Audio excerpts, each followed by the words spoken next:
Hi, so it's Dr. Fox, licensed psychologist in the state of Texas.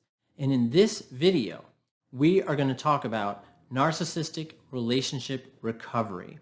Now, there are many residual effects following the ending of a relationship with an individual who's along the narcissistic spectrum.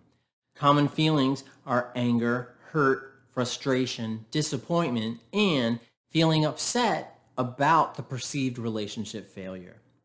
Now, this video is going to explore these issues and others, and I'm going to give you strategies to help you grow from the pain and to recover. So like, share, and subscribe, and let's get into it. In my workbook, The Narcissistic Personality Disorder Toolbox, I address this recovery process in section 2, and it's called Treating the Partner of a Narcissist. And it includes setting the stage for successful treatment, addressing and changing maladaptive patterns, digging deeper into motivations and lessening symptomatology, and those final steps you need in order to secure that growth and move forward. Now, I'm going to tap into these sections briefly here to help orient you to challenging these issues, to help you get started on the journey of recovery from the wounds and scars of the narcissistic relationship. And a lot of folks who are coming out of these relationships, or perhaps you're currently in one with someone that you perceive to be along that narcissistic spectrum, that there's a lot of internal issues that you struggle with. And that creates a lot of self-doubt and a lot of uncertainty. And these sections, these issues that we're going to talk about, hopefully really resonate with you and things that click. And you may need to go back and visit the video a couple times for it to really kind of sink in, for you to get a greater perspective of it. So let's open our minds, let's get to it, and let's explore it. Here we go. So first, getting out of a relationship with an individual along the narcissistic spectrum is not easy. So if you're watching this video, perhaps you're already out, or maybe you're seriously considering getting out. Now, these individuals developed maladaptive strategies to see the needs in others, and they learned how to use this to keep themselves safe and bolstered while they're minimizing you. Now, you should be proud of yourself because, again, this is so hard, right? And most individuals leave, then they return, leave, then return multiple times because of the perceived internal need to have this person there, even if it's unhealthy. And you have to know that you're not alone in your recovery process. I think what happens is a lot of folks believe that, their friends or family or other folks look down on them because they're leaving this relationship, then they get pulled back in. Because a lot of folks that are along the narcissistic spectrum are really charming.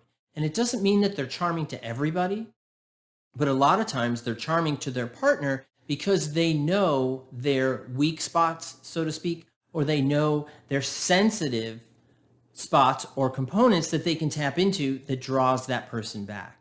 So that's that first component, right? Is recognizing that it's not easy to get out, right? That you're conceptualizing it and you're thinking about it and really kind of getting an initial perspective of sort of the dynamic that goes on in these types of relationships. Second, recognize it's time to focus on your recovery and wellness. You need to focus on yourself. This may be a foreign concept. And as a lot of these folks who are in these relationships, a lot of individuals grew up internalizing a belief that you don't have enough worth that warrants focusing on yourself. Now, you want to work on purging this false belief. You do this by catching your self-deprecating comments and challenging them with kind, compassionate, and accurate identifiers and phrases. Now, these can include, right, I got this, saying that to yourself, right, I got this, right, I'm worth love and respect, and I deserve to be heard and appreciated. And that's really important. What's interesting is that I think that our society really kind of embraces people being hard on themselves, being negative on themselves. But when we say something positive about ourselves or something that we've achieved, sometimes, people in our personal circle who maybe aren't as supportive as we would like say things like, get over yourself, right? Or something like that. Whereas if we say something negative, they're like, oh, no, it'll be okay. That's where the compassion comes in. I think it's important to have an interpersonal circle with people who encourage you to grow and develop, who encourage you to challenge yourself so that you can achieve the best that you can achieve, and to be in relationships that are healthy and that encourage your growth. Now remember, it's likely that your ex-partner knew and tapped into a lot of those fears that you had and weaknesses that we all have. Or maybe you're still in the relationship with this individual. Now, your fears and weaknesses were just accentuated by your partner for however long you were with them. Over time, this got internalized, possibly to the point of it being a second nature belief.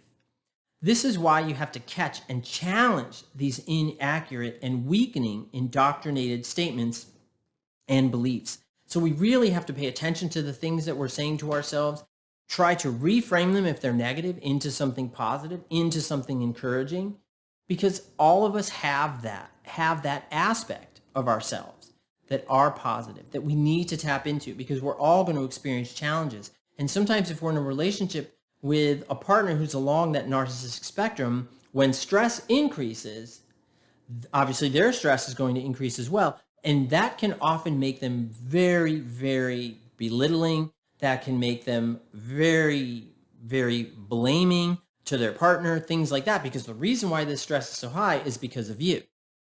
But the reality is that stress just happens, right? Whereas if you have a partner where you can work together, both of you can really work to chip away at that stress and that anxiety and get it to a low enough level where you're both functioning well, where you're encouraging each other.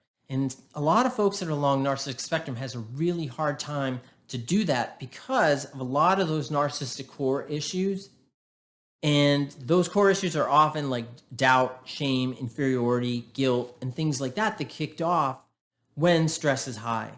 And it really does play out in those relationships. And if you're in that relationship, you know exactly what I'm talking about.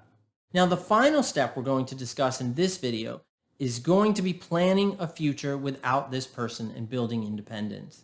Remind yourself of what you're able to do and achieve without that need for that partner. Enhance and build your independence by identifying and building boundaries, spending time alone and enjoying it. That may be really tough, but it's so important to do that. You want to recognize what you can control and what you can't. So we have to be realistic about ourselves as well and our skill sets.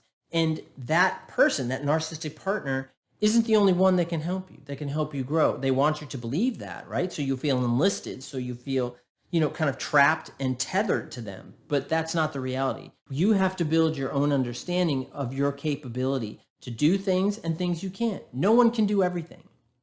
So what can you do well and what do you struggle with? And also find a mental health provider who can help you stay the course for your growth. Stay the course in identifying relationships that are healthy, building that interpersonal circle that is positive, that is encouraging for your growth, that moves you forward. And that will help you recover from that narcissistic relationship. And it'll help you see the world and see your future in a different way. And that's what hopefully this video and this channel is all about. And I hope that you got that. And I hope that you found this helpful. If you'd like me to do more videos on this topic, just please let me know and I'm happy to do it. Please like, share, and subscribe and take care. Thank you and bye-bye.